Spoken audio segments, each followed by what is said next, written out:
ജനുവരി 24-ാം തീയതിയിലെ UPSC civil service എക്സാമിന് relevant ആയിട്ടുള്ള കുറച്ച് ടോപ്പിക്കുകളാണ് നമ്മൾ ഡിസ്കസ് ചെയ്യാൻ വേണ്ടി പോകുന്നതായിട്ടുള്ളത്. അതിൽ ആദ്യത്തേത് തമിഴ്നാടുവിലെ അയൺ ഏജിന്റെ സ്റ്റാർട്ടിങ് 4th സെഞ്ചുറി BC-യിൽ തന്നെ സ്റ്റാർട്ട് ചെയ്തിട്ടുണ്ടായിരുന്നു എന്നാണ് തമിഴ്നാട് മുഖ്യമന്ത്രിയായിട്ടുള്ള സ്റ്റാലിൻ അദ്ദേഹം പറഞ്ഞിട്ടുള്ളത്.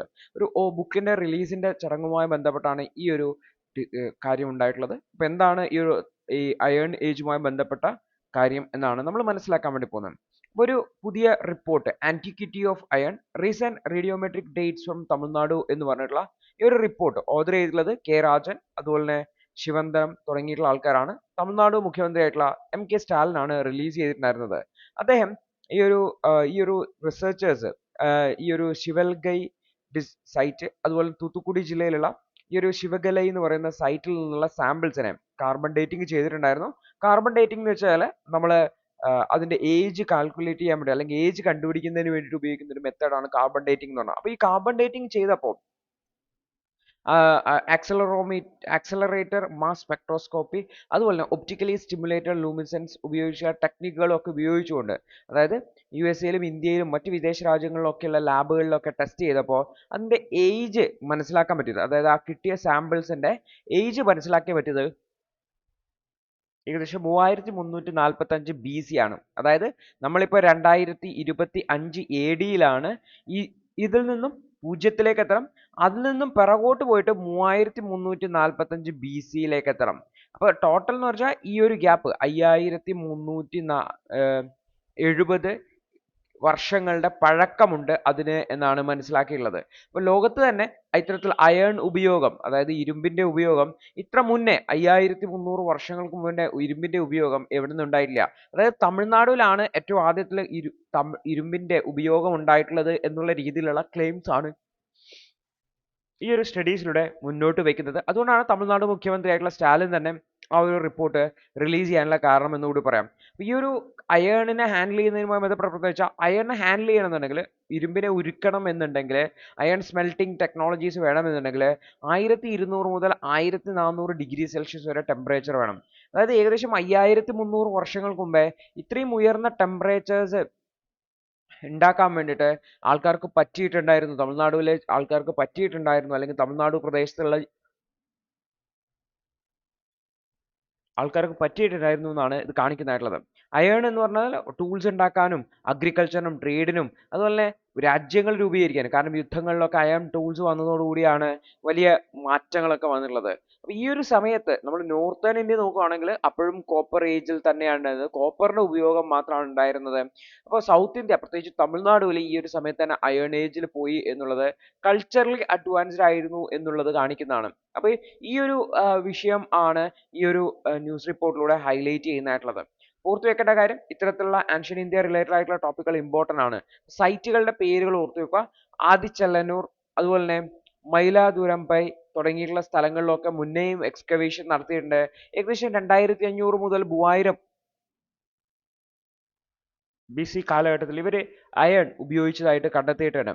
അപ്പോൾ ഈ ഒരു സ്റ്റഡീസ് ഒറ്റ സ്ഥലത്തുള്ള സ്റ്റഡി മാത്രമല്ല, മറ്റ് സ്ഥലങ്ങളിലുള്ള സ്റ്റഡീസിലും സിമിലർ ആയിട്ടുള്ള റിസൾട്ട് കിട്ടിയിട്ടുണ്ട് എന്നുകൂടി ഓർത്തുവെക്കുന്നതാണ്.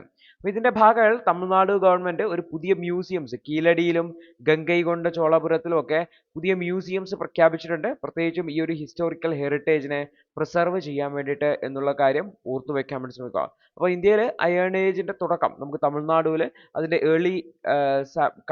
ഏർലി പീരീഡ് കാണാൻ പറ്റും എന്നുള്ള കാര്യം ഓർത്ത്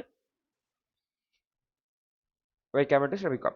അടുത്തൊരു വാർത്ത എന്ന് വെച്ചാൽ കാവേരി വെള്ളാർ പ്രൊജക്ടിന് സെൻട്രൽ ഇതുവരെ അനുമതി നൽകിയിട്ടില്ല എന്നാണ് സുപ്രീം കോടതി പറയുന്നതായിട്ടുള്ളത്. അപ്പൊ എന്താണ് സുപ്രീം കോടതി ഈ ഒരു വിഷയത്തിൽ ഇടപെടാൻ കാരണം തുടങ്ങിയിട്ടുള്ള കാര്യങ്ങൾ നമുക്ക് നോക്കാം. ഇപ്പൊ സുപ്രീം കോടതി കാവേരി അതുപോലെ തന്നെ സൗത്ത് വെള്ളാർ ലിങ്ക് പ്രൊജക്ട്, രണ്ട് നദികളെ തമ്മിൽ കണക്ട് ചെയ്യുന്ന, കാവേരി അതുപോലെ തന്നെ സൗത്ത് വെള്ളാർ എന്ന് പറയുന്ന നദികളെ തമ്മിൽ കണക്ട് ചെയ്യുന്ന പ്രൊജക്ട് ആണ്, റിവർ ഇന്റർലിങ്കിങ് പ്രൊജക്ട് ആണ്. ഇതിന് സുപ്രീം പറയുകയാണ് സെൻട്രൽ ഗവൺമെന്റ് ഇതുവരെ അനുമതി നൽകിയിട്ടില്ല എന്നുള്ളതാണ്. അപ്പൊ എന്താണ് വിഷയം എന്ന് വെച്ചാൽ ഈ ഒരു പ്രൊജക്ടിന് അനുമതി തേടിയിട്ട് തമിഴ്നാട് ഗവൺമെന്റ് യൂണിയൻ ഗവൺമെന്റിന് 4 വർഷം മുന്നേ തന്നെ പ്രപ്പോസൽ നൽകിയിട്ടുണ്ടായിരുന്നു.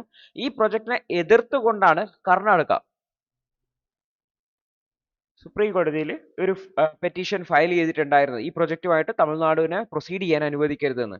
അപ്പോഴാണ് സുപ്രീം കോടതി പറയുന്നത് അതിന് സെൻട്രലിന്റെ അനുമതി പോലും കിട്ടിയിട്ടില്ല, പിന്നെ ഞങ്ങൾ എന്ത് തടയാൻ വേണ്ടിയിട്ടാണ് എന്നുള്ള രീതിയിൽ ചോദിക്കുന്നതെന്നും കൂടി ഓർത്തു വയ്ക്കേണ്ടതായിട്ടുണ്ട്. അപ്പോൾ ഈ ഒരു കർണാടകത്തിന്റെ ആവശ്യം സുപ്രീം കോടതി ഡിസ്മിസ് ചെയ്തു. തമിഴ്നാടുവിന്റെ റിക്വസ്റ്റ് ആദ്യം സെൻട്രൽ ഗവൺമെന്റ് അപ്രൂവ് ചെയ്യട്ടെ, അതിനുശേഷം ഈ ഒരു വിഷയത്തില് പരിശോധനകൾ നടത്താം എന്നാണ് സുപ്രീം കോടതി പറഞ്ഞിരിക്കുന്നത് ഓർക്കുക. അപ്പോൾ ഈ ഒരു കാവേരി സൗത്ത് വെള്ളാർ അതുപോലെ തന്നെ വൈഗൈ ഗുണ്ട റിവർ ഇന്റർലിങ്കിങ് പ്രൊജക്ട് എന്ന് പറഞ്ഞു കഴിഞ്ഞാൽ നമുക്ക് കാവേരി നദിയെയും സൗത്ത് വെള്ളാർ നദിയെയും വൈഗൈ നദിയെയും ഗുണ്ടാർ നദിയെയും ഒക്കെ കണക്ട് ചെയ്യുന്നതിന് വേണ്ടിയിട്ടുള്ള ഒരു പ്രൊജക്ട് ആണ്. അപ്പോൾ ഇവിടെ നമ്മൾ നോക്കിക്കഴിഞ്ഞാൽ ഇവയെല്ലാം കണക്ട് ചെയ്യുക എന്നുള്ള ഉദ്ദേശമാണ്. അപ്പോൾ ഇത് കാവേരീനെ വൈഗൈ ഗുണ്ടാർ പ്രദേശങ്ങളിലേക്ക് ലിങ്ക് ചെയ്യുക എന്നുള്ളതാണ് ഇതിന്റെ ഉദ്ദേശം. എന്ന് വെച്ചാൽ കാവേരി നദിയിലുള്ള സർപ്ലസ് ആയിട്ടുള്ള വെള്ളത്തെ, അധികമുള്ള വെള്ളത്തെ, വെള്ളം കുറഞ്ഞ ഈ ഒരു നദികളിലേക്ക്, തമിഴ്നാടിന്റെ സൗത്തേൺ പാർട്സിലേക്ക് എത്തിക്കുക എന്നുള്ളതാണ്. ആദ്യം ഈ ഒരു കാവേരി നദിയിൽ നിന്ന് ഒരു കനാൽ സ്റ്റാർട്ട് ചെയ്യുകയാണ് ചെയ്യുക. അത് കാരൂർ, തിരുച്ചി, പുതുക്കോട്ടൈ ഡിസ്ട്രിക്റ്റിലൂടെ പോയി മെല്ലെ പോയി സൗത്ത് വെള്ളാർ നദിയിൽ കണക്ട് ചെയ്യും. അതിനുശേഷം വൈഗയിലേക്ക്, പിന്നെ ഗുണ്ടാർ, അങ്ങനെ ഓരോ നദികളിലേക്ക് കണക്ട് ചെയ്യുന്ന രീതിയിലാണ് പോകുന്നത്. അപ്പോൾ അതിന്റെ സെക്കൻഡ് ഫേസിലാണ് സൗത്ത് വെള്ളാറിലേക്കും വൈഗയിലേക്കും കണക്ട് ചെയ്യുന്നതായിട്ടുള്ളത്. ഏകദേശം 110 കിലോമീറ്റർ ആണ്. തേർഡ് ഫേസിൽ അത് വൈഗയും ഗുണ്ടാറിനെയും തമ്മിൽ കണക്ട് ചെയ്യും എന്നുകൂടി ഓർത്ത് വെക്കാം. ഏകദേശം 6000 ക്യൂബിക് സെക്കൻഡ് വെള്ളത്തെ ക്യാരി ചെയ്യാൻ പറ്റുന്ന രീതിയിലുള്ള ഒരു കനാലാണ് പ്രൊജക്റ്റിൽ പ്രൊപ്പോസ് ചെയ്തിട്ടുള്ളതും കൂടി ഓർത്തു വെക്കേണ്ടതായിട്ട്. അപ്പോൾ ഈ ഒരു വാർത്ത മീൻസ് ഈ ഒരു Kaveri south Vellar river linking project അതിന്റെ ഇനീഷ്യൽ സ്റ്റേജസിലത്തെ, പക്ഷേ ഈ ഒരു വിഷയത്തെ മനസ്സിലാക്കാൻ വേണ്ടി ശ്രമിക്കുക എന്നുള്ളതാണ്. അടുത്തത് പ്രധാനമന്ത്രി ഫസൽ ബീമ യോജനയുമായി ബന്ധപ്പെട്ടാണ്. ഇത് ക്രോപ്പ് ഇൻഷുറൻസ് സ്കീമാണ്. കർഷകരുടെ പ്രശ്നങ്ങളെ അഡ്രസ് ചെയ്യാൻ വേണ്ടി കൊണ്ടുവന്നൊരു സ്കീമാണ്. പക്ഷേ മഹാരാഷ്ട്രയിൽ നോക്കിക്കഴിഞ്ഞാൽ വരൾച്ച, അതിനെ തുടർന്നിട്ടുള്ള കടബാധ്യതകൾ, അതിനെ തുടർന്നിട്ടുള്ള ഡെത്തുകൾ എന്ന് പറയുന്നത് കോമൺ ആണ് എന്ന് പറഞ്ഞുകൊണ്ടുള്ള ഒരു വാർത്തയാണ്. പ്രത്യേകിച്ചും മറാത്ത്വാഡ റീജിയനിലാണ് ഈ ഒരു പ്രശ്നം റിപ്പോർട്ട് ചെയ്തിട്ടുള്ളത്. അപ്പോൾ എന്താണ് ഈ ഒരു ഇഷ്യൂ എന്ന് നമുക്ക് നോക്കാം. അതായത് വലിയ ഡ്രോട്ട്, വരൾച്ച കാരണം കർഷകരെ കടക്കെണിയിൽപ്പെടുകയും അവർ ആത്മഹത്യ ചെയ്യുകയും ചെയ്യുന്ന സാഹചര്യമാണ്. അപ്പോൾ ഇതിൽ നിന്നൊക്കെ ഒഴിവാക്കാൻ വേണ്ടിയിട്ടാണ് ഫസൽ ബീമ യോജന കൊണ്ടുവന്നത്. പക്ഷെ അത് ഇൻഎഫക്റ്റീവ് ആയി മാറുന്നു എന്നുള്ള പ്രശ്നമാണ്. അപ്പോൾ എന്താണ് ഈ ഒരു ഫസൽ ബീമ യോജനയുമായി ബന്ധപ്പെട്ട ഇഷ്യൂസ് എന്ന് നമുക്ക് നോക്കാം. ഈ ഒരു ആർട്ടിക്കിളിൽ പ്രധാനമായിട്ടും മഹാരാഷ്ട്രയുടെ മറാത്ത്വാഡ റീജിയൻസുള്ള ഫാമേഴ്സ് സൂയിസൈഡുകളെ, പ്രധാനമായിട്ടും കടം കയറിയിട്ട് ക്രോപ്പ് ഫെയിലിയേഴ്സ് ഉണ്ടായി, കടം കയറി അല്ലെങ്കിൽ എക്സ്ട്രീം വെതർ കണ്ടീഷൻ കാരണം കടം കയറിയത് കാരണം അതിന്റെ ഭാഗമായിട്ട് ആൾക്കാർ ആത്മഹത്യ ചെയ്യുന്ന കർഷക ആത്മഹത്യ എന്ന് പറയാൻ വേണ്ടിയിട്ടും കാര്യമായിട്ടുള്ള ഗവൺമെന്റിന്റെ സപ്പോർട്ട് ഉണ്ടാവുന്നില്ല എന്നുള്ള ഒരു പ്രശ്നമാണ് ഇവിടെ ഓഥർ ഹൈലൈറ്റ് ചെയ്യാൻ വേണ്ടി ശ്രമിക്കുന്നത്. Even prime minister crop insurance scheme, അതായത് ഈ ഒരു ക്രോപ്പ് ഫെയിലിയർ ഉണ്ടായി കഴിഞ്ഞാലും അതിന് ഇൻഷുറൻസ് കിട്ടുമെങ്കിൽ പോലും കർഷകരുടെ ഫൈനാൻഷ്യൽ സ്ട്രഗ്സിനെ ഇനി കൃത്യമായിട്ട് ഇടപെടുന്നതിന് വേണ്ടി, അതിനെ കൃത്യമായി അഡ്രസ് ചെയ്യാൻ വേണ്ടിയിട്ട് ഇതിന് പറ്റുന്നില്ല എന്നാണ് ഓഥർ പറയുന്നത്. ഇപ്പോൾ 2016 പ്രധാനമന്ത്രി ഫസൽ ബീമ യോജന കൊണ്ടുവന്നത്. ഇതൊരു കോംപ്രഹെൻസീവ് ആയിട്ടുള്ള ക്രോപ്പ് ഇൻഷുറൻസ് സ്കീമാണ്. Pre sowing season two post harvest പീരീഡിൽ, അതായത് വിത്ത് ഇടുന്നതിന് മുന്നേ മുതൽ വിളവെടുത്തതിന് ശേഷം വരെ എന്ത് ചെയ്യും, ഈ ഒരു ഇൻഷുറൻസ് സ്കീം അപ്ലിക്കബിൾ ആണ്. ഇതൊരു സെൻട്രൽ സെക്ടർ സ്കീമാണെന്ന് ഓർത്ത് വെക്കുക. സെൻട്രൽ സെക്ടർ സ്കീം എന്ന് വെച്ചാൽ അതായത് സെൻട്രൽ ഗവൺമെന്റും അതുപോലെ തന്നെ സ്റ്റേറ്റ് ഗവൺമെന്റും ചേർന്നിട്ടാണ് ഈ ഒരു പ്രൊജക്ട് നടത്തേണ്ടതായിട്ടുള്ളത്. അപ്പോൾ ഫുൾ ഫണ്ടിങ് സെൻട്രൽ ഗവൺമെന്റ് അല്ല, സ്റ്റേറ്റ് ഗവൺമെന്റിന്റെ ഭാഗത്തു നിന്ന് ഫണ്ടിങ് വരുന്നത്. ഇതിനെ ഒരു ഡിമാൻഡ് ഡ്രിവൺ വോളണ്ടറി സ്കീമായിട്ടാണ് പറയുന്നതായിട്ടുള്ളത്. ഡിമാൻഡ് ഡ്രിവൺ എന്ന് വെച്ചാൽ ആവശ്യത്തിനനുസരിച്ച് താല്പര്യമുള്ളവർക്ക് ജോയിൻ ചെയ്യാൻ പറ്റുന്ന സ്കീം. അത് ഫാമേഴ്സ് ആയിക്കോട്ടെ, അതുപോലെ തന്നെ സ്റ്റേറ്റ്, അതായത് എല്ലാ കർഷകർക്കും നിർബന്ധമായിട്ടും ക്രോപ്പ് ഇൻഷുറൻസ് എടുക്കണമെന്ന് പറയാൻ പറ്റില്ല, അല്ലെങ്കിൽ നിർബന്ധമില്ല. അതുകൊണ്ട് തന്നെ എടുക്കാത്ത കർഷകർ ഇതേപോലെ കടക്കണിയിൽ പെടുന്ന സാഹചര്യത്തിലേക്ക് പോകും എന്നുകൂടി ഓർത്തിക്കുക. ഇതൊരു ഡിമാൻഡ് ഡ്രിവൺ സ്കീമാണ്. അതുപോലെ തന്നെ സെൻട്രൽ സെക്ടർ സ്കീം ആയതുകൊണ്ട് തന്നെ സ്റ്റേറ്റുകൾ ഇതിൽ ജോയിൻ ചെയ്യുന്നുണ്ടെങ്കിൽ മാത്രമേ ആ സ്റ്റേറ്റിലെ കർഷകർക്ക് അതിന്റെ ബെനിഫിറ്റ് കിട്ടുള്ളൂ. സെൻട്രൽ ഗവൺമെന്റിൽ implementing agency department of agriculture, corporation and farmers welfare ആണ്. മിനിസ്ട്രി ഓഫ് അഗ്രികൾച്ചറിന് കീഴിലുള്ള ഒരു ഡിപ്പാർട്ട്മെന്റ് ആണ് എന്ന് കൂടി ഓർത്തു വെക്കുന്നതാണ്. ഇതിൽ ഏതൊക്കെ ഫാമേഴ്സ് കവർ ചെയ്യുന്ന വെച്ചാൽ എല്ലാ ഫാമേഴ്സും കവർ ചെയ്യും, ഇൻക്ലൂഡിങ് ഷെയർ ക്രോപ്പേഴ്സ്. കുറെ ആൾക്കാർ ചേർന്ന് ഒന്നിച്ച് ക്രോപ്പ് ചെയ്യുന്നുണ്ടെങ്കിലും, അല്ലെങ്കിൽ ടെനന്റ് ഫാമേഴ്സ് ആയിട്ടുള്ള വാടകയ്ക്കെടുത്ത് ലീസിനെടുത്ത് കൃഷി ചെയ്യുന്ന ആൾക്കാരൊക്കെ, അവരൊക്കെ ഇൻക്ലൂഡ് ചെയ്യും. 2020 ഈ ഒരു സ്കീം ഓപ്ഷണൽ ആക്കി മാറ്റിയിട്ടുണ്ടായിരുന്നു. എല്ലാ ഫാമേഴ്സിനും, ഈവൻ അഗ്രികൾച്ചർ ലോൺ എടുത്തിട്ടുള്ള ആൾക്കാർക്ക് വരെ ഈ ഒരു പ്രധാനമന്ത്രി ഫസൽ ബീമ യോജനയൊക്കെ അപ്ലൈ ചെയ്യാൻ പറ്റും എന്ന് ഓർത്തുക. പക്ഷെ ഇത് ഓപ്ഷണൽ ആണ് എന്ന് കൂടി ഓർത്തുവെക്കുന്നതാണ്. അപ്പൊ ഏതൊക്കെ ക്രോപ്സിന് കവറേജ് കിട്ടും എന്ന് വെച്ചാൽ ഫുഡ് ക്രോപ്സിന് കവറേജ് കിട്ടും, സെറിയൽസ്, മില്ലറ്റ്സ്, പൾസസിന്, ഓയിൽ സീഡുകൾക്ക് കിട്ടും. അതുപോലെ തന്നെ ആനുവൽ കൊമേഴ്ഷ്യൽ അല്ലെങ്കിൽ ഹോർട്ടിക്കൾച്ചറൽ ക്രോപ്പുകൾ, പഴങ്ങളും പച്ചക്കറികളും ഒക്കെയുള്ള ക്രോപ്പുകൾക്കും കിട്ടും എന്ന് കൂടി ഓർത്തുവെക്കാം. അപ്പൊ ഇത് ഫ്രീ ആയിട്ടുള്ള ഒരു സ്കീം അല്ല. ഇതിന് നമ്മൾ പ്രീമിയം, കർഷകരെ പ്രീമിയം പേ ചെയ്യേണ്ടതായിട്ടുണ്ട്. ഒന്നുകിൽ സം അഷ്യൂർഡ് ആയതിന്റെ, അതായത് 1,00,000 രൂപയുടെ ഇൻഷുറൻസ് എടുക്കുന്നെങ്കിൽ അതിന്റെ നിശ്ചിത ശതമാനം പ്രീമിയം അടക്കണം. അല്ലെങ്കിൽ അക്വറ്റോറിയൽ പ്രീമിയം റേറ്റ് എന്ന് പറഞ്ഞിട്ട് APR എന്ന് പറയുന്ന ഒരു റേറ്റ് ഓരോ ഇൻഷുറൻസ് കമ്പനികളും സെറ്റ് ചെയ്തിട്ടുണ്ട്. ആ ഇൻഷുറൻസ് പ്രീമിയം അടക്കേണ്ടതായിട്ടൊന്ന് ഓർത്ത് വെക്കുക. അപ്പോൾ പ്രീമിയം എന്ന് പറഞ്ഞു കഴിഞ്ഞാൽ ഖാരിഫ് ക്രോപ്പിന് ഏകദേശം 2% വരിക, റാബി ക്രോപ്പിന് 1.5%, കൊമേഴ്ഷ്യൽ ഹോർട്ടിക്കൾച്ചർ ക്രോപ്പിന് 5% വരിക എന്ന് പറയാം. ഈ ഒരു ശതമാന കണക്കൊക്കെ വരുന്നത് അതിന്റെ റിസ്ക് അനുസരിച്ചാണ്, എത്രമാത്രം ക്ലൈമറ്റ് സാഹചര്യം ഉണ്ട് അതൊക്കെ അതിനനുസരിച്ച് ഇൻഷുറൻസ് കമ്പനികൾ ഇത് മാറ്റിക്കൊണ്ടിരിക്കും എന്ന് കൂടി ഓർത്തു വെക്കുന്നതാണ്. ഇതിന്റെ പോലെ തന്നെ ഇതിന്റെ ഒരു പ്രധാനപ്പെട്ട ഫീച്ചർ ആണ് ഈ കളക്ട് ചെയ്ത പ്രീമിയത്തിന്റെ 0.5% ഇൻഷുറൻസ് കമ്പനികൾ എന്ത് ചെയ്യണം, ഈ ഒരു ക്രോപ്പ് അതായത് അഗ്രികൾച്ചറുമായി ബന്ധപ്പെട്ട ആക്ടിവിറ്റീസിന് വേണ്ടിയിട്ട് യൂസ് ചെയ്യേണ്ടതായിട്ട്, ഇന്റൻസീവ് ടെക്നോളജി യൂസിന് വേണ്ടിയിട്ട് അല്ലെങ്കിൽ മറ്റുമൊക്കെ യൂസ് ചെയ്യേണ്ടതായിട്ടുണ്ട് എന്ന് കൂടി ഓർത്ത് വെക്കുന്നതാണ്. അതുപോലെ തന്നെ ഇതിൽ അഡ്വാൻസ്ഡ് ആയിട്ടുള്ള ടെക്നോളജീസ് യൂസ് ചെയ്യുന്നുണ്ട്. അതുപോലെ തന്നെ ഓരോ സ്റ്റേറ്റുകൾക്കും എത്രമാത്രം റിസ്ക് കവർ എടുക്കണം എന്നുള്ള കാര്യമൊക്കെ തീരുമാനിക്കാം. അതിനനുസരിച്ച് ഇൻഷുറൻസ് പ്രീമിയത്തിലെ വ്യത്യാസം വരും എന്ന് കൂടി ഓർത്ത് വെക്കുക. അപ്പോൾ ഇതിന്റെ ഭാഗമായിട്ട് മറ്റു പല ഇനിഷ്യേറ്റീവ്സ് കൊണ്ടുവന്നിട്ടുണ്ട്. ഡിജി ക്ലെയിം എന്ന് പറഞ്ഞുകൊണ്ട്, അതായത് നാഷണൽ ക്രോപ്പ് ഇൻഷുറൻസ് പോർട്ടൽ വഴി കർഷകർക്ക് ഡയറക്റ്റ് ആയിട്ട് ക്ലെയിംസ് കൊടുക്കാൻ വേണ്ടി പറ്റും. അതുപോലെ തന്നെ ക്രോപ്പിക് എന്ന് പറഞ്ഞുകൊണ്ട് ക്രോപ്പുകളുടെ റിയൽ ടൈം ഒബ്സർവേഷൻസും ഫോട്ടോസും എടുക്കുന്നതിന് വേണ്ടിയിട്ടുള്ള സിസ്റ്റം ഡെവലപ്പ് ചെയ്തിട്ടുണ്ട്. അതേപോലെ തന്നെ weather information network data systems ഉണ്ട്, വിൻസ് പോർട്ടൽ ഉണ്ട്. കാരണം വെതർ ഡാറ്റയെ സംബന്ധിച്ചുള്ള വിശദാംശങ്ങൾ കർഷകരിലേക്ക് എത്തിക്കാൻ വേണ്ടിയിട്ട്. കൂടാതെ ഈൽഡ് എസ്റ്റിമേഷൻ സിസ്റ്റം ഉണ്ട്, ഒരു പ്രദേശത്ത് എത്രമാത്രം വിളവ് കിട്ടും എന്നൊക്കെ മനസ്സിലാക്കുന്നതിന് വേണ്ടി ഈൽഡ് എസ്റ്റിമേഷൻ സിസ്റ്റം ഉണ്ട്. കൂടാതെ വീടുകളിൽ ചെന്നിട്ട് എൻറോൾ ചെയ്യുന്നതിന് വേണ്ടിയിട്ട് എയ്ഡ് അല്ലെങ്കിൽ സഹായക് എൻറോൾമെന്റ് ആപ്പ് കൂടിയുണ്ട് എന്ന് കൂടി ഓർത്ത് വെക്കുക. അപ്പോൾ ഇതിലേക്ക് ആൾക്കാരെ എൻറോൾ ചെയ്യിക്കാൻ വേണ്ടിയിട്ട് ഒരുപാട് ഇനീഷ്യേറ്റീവ്സ് കൊണ്ടുവന്നിട്ടുണ്ട്, ക്ലെയിം ചെയ്യാൻ വേണ്ടിയിട്ട് ഒരുപാട് ഇനീഷ്യേറ്റീവ്സ് കൊണ്ടുവന്നിട്ടുണ്ട്. പക്ഷേ സ്റ്റിൽ ഒരുപാട് കർഷകർ ഇതിന്റെ പുറത്താണ്. അതുകൊണ്ടാണ് ഇന്നും കർഷകർ ആത്മഹത്യകൾ ഉണ്ടാവുന്നത് എന്ന് കൂടി ഓർത്തു വെക്കേണ്ടതാണ്. ഇത് കൂടാതെ forecasting agricultural output using space agrometeorology and land based observation, Fasal എന്ന് പറയുന്ന പ്രൊജക്ട് ഇതിന്റെ ഭാഗമായിട്ട് നടക്കുന്നുണ്ട്. അതായത് സ്പേസ് അല്ലെങ്കിൽ സാറ്റലൈറ്റ് ടെക്നോളജി ഒക്കെ ഉപയോഗിച്ചുകൊണ്ട് നമ്മൾ ഈ ഒരു അഗ്രികൾച്ചറൽ ഔട്ട്പുട്ട് എത്രമാത്രം കൃഷി അവിടുന്ന് ഉൽപ്പാദിപ്പിക്കാൻ പറ്റും എന്നുള്ളതിനെ പ്രൊജക്ട് ചെയ്യുക എന്നതാണ്. അതുപോലെ national agricultural drought assessment monitoring system ഉണ്ട്, നദാംസ് എന്ന് പറയുന്നത് നമ്മുടെ രാജ്യത്തെ വളർച്ചാ സാധ്യതയെ മനസ്സിലാക്കുന്നതിന് വേണ്ടിയിട്ടാണ്. അതുപോലെ ISROയുടെ ജിയോ പ്ലാറ്റ്ഫോം ആയിട്ടുള്ള ഭൂവനും ഇതിനു വേണ്ടിയിട്ടുള്ള ഡാറ്റാസ് പ്രൊവൈഡ് ചെയ്യുന്നുണ്ട്. പ്ലാന്റേഷൻ റിലേറ്റഡ്, പെസ്റ്റ് സർവൈലൻസ്, അതുപോലെ വെതർ ഡാറ്റാസ് പ്രൊവൈഡ് ചെയ്യുന്നുണ്ട് എന്നുള്ള കാര്യം ഓർത്തു വെക്കുന്നതാണ്. അടുത്തൊരു വാർത്ത, ട്രംപ് അധികാരത്തിലെത്തിയതോടെ വേൾഡ് ഹെൽത്ത് ഓർഗനൈസേഷന് പിൻവലിയാൻ പോവുകയാണ് അല്ലെങ്കിൽ പിൻവലിയുകയാണ് എന്നുള്ള പ്രഖ്യാപനം ഉണ്ടായിട്ടുണ്ട്. അപ്പോൾ ഈ ഒരു വിഷയവുമായി ബന്ധപ്പെട്ട് വന്നിട്ടുള്ള എഡിറ്റോറിയൽ ആണ്. എന്താണ് ഇതിന്റെ ഇമ്പാക്റ്റ് എന്നാണ് നമ്മൾ നോക്കാൻ വേണ്ടി പോകുന്നത്. അപ്പോൾ ഡൊണാൾഡ് ട്രംപ് അദ്ദേഹം വേൾഡ് ഹെൽത്ത് ഓർഗനൈസേഷനിൽ നിന്ന് US-നെ പിൻവലിയാൻ വേണ്ടി, അതിന്റെ ഭാഗമാകാതിരിക്കാൻ വേണ്ടി തീരുമാനിച്ചിട്ടുണ്ടായിരുന്നു.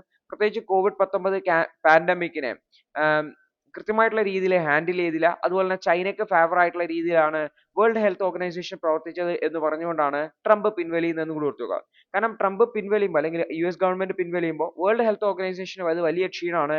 കാരണം വേൾഡ് ഹെൽത്ത് ഓർഗനൈസേഷന്റെ ലാർജസ്റ്റ് ഫൈനാൻഷ്യൽ കോൺട്രിബ്യൂട്ടർ എന്ന് പറയുന്നത് അത് വേൾഡ് ഹെൽത്ത് US ആണ്. 18% ഫണ്ടിങ് വേൾഡ് ഹെൽത്ത് ഓർഗനൈസേഷന് US-ൽ നിന്നാണ് വരുന്നതായിട്ടുള്ളത്.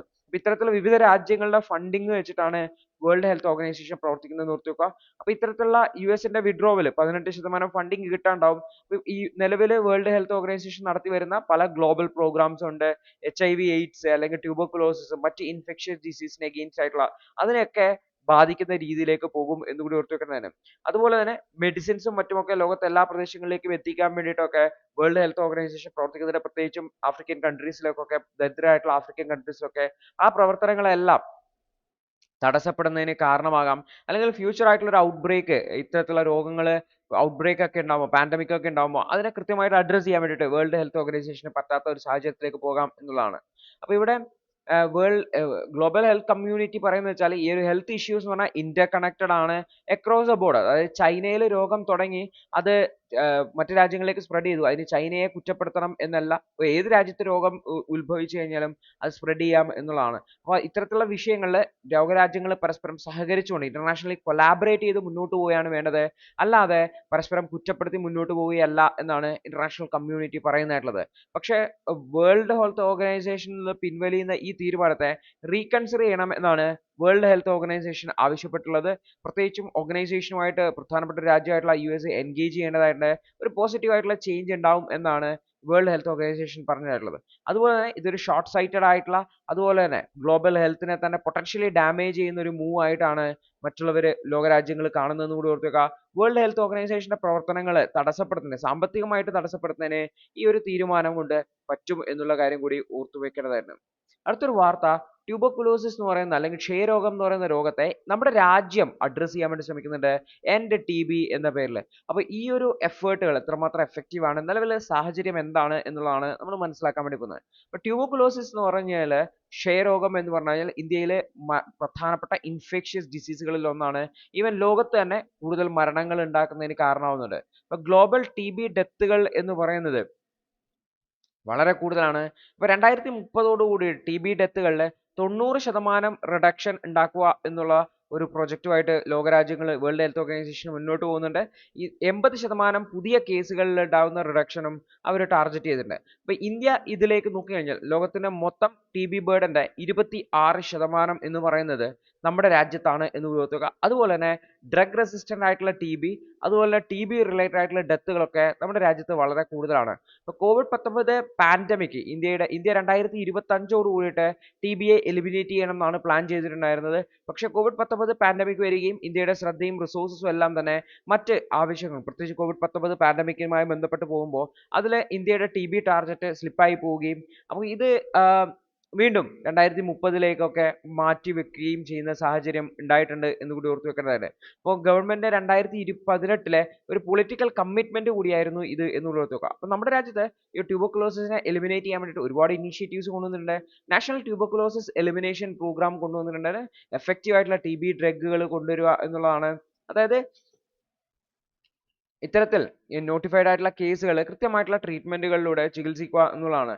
പക്ഷേ നമ്മുടെ രാജ്യത്ത് 2023 ഒരു നാഷൻ വൈഡ് ആയിട്ടുള്ള ഡ്രഗ് സപ്ലൈ ബ്രേക്ക് ഉണ്ടായിരുന്നു. കൃത്യമായിട്ടുള്ള മരുന്നുകൾ കിട്ടാത്ത സാഹചര്യങ്ങൾ ഉണ്ടായിരുന്നു. അപ്പോൾ പല രോഗികൾക്കും മെഡിസിൻസ് കിട്ടാത്ത, ട്രീറ്റ്മെന്റ് കിട്ടാത്ത സാഹചര്യത്തിലേക്ക് വന്നു. പ്രത്യേകിച്ചും ആന്റിബയോട്ടിക് റെസിസ്റ്റൻസ് റിസ്കുകൾ, പ്രത്യേകിച്ച് ആന്റിബയോട്ടിക്കുകൾ ഭാഗികമായി കഴിച്ച് നിർത്തി കഴിഞ്ഞാൽ ആന്റിബയോട്ടിക് റെസിസ്റ്റൻസ് റിസ്കുകൾ അല്ലെങ്കിൽ ആന്റി മൈക്രോബിയൽ റെസിസ്റ്റൻസ് ഡെവലപ്പ് ചെയ്യാൻ സാധ്യതയുണ്ട്.